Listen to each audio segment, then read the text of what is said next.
So hello guys, welcome back to the new video of Tech Yorker. In this video, I will guide you with how you can transfer iCloud contacts to Gmail contacts. So first of all, open the settings app on your iPhone. Now here tap on your account. Now here tap on iCloud. Now here tap on Save to iCloud. Now here make sure the toggle next to contacts is enabled.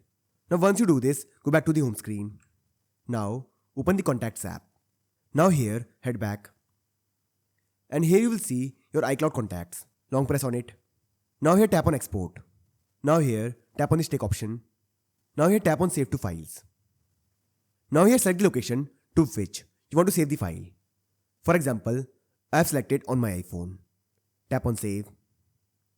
Now go back to the home screen. Now open the Safari browser on your phone. Here type Gmail contacts. Tap on the first link that opens up. Now here tap on this menu icon. Now here tap on import. Now tap on select file. Now go to the location where you save the contact. For example, on my iPhone. Now this is the file. Select it. Now tap on import and this will import all the contacts. So this way I can transfer iCloud contacts to Gmail contacts. So I hope you find this video useful. And if you do, then don't forget to like this video and subscribe our channel.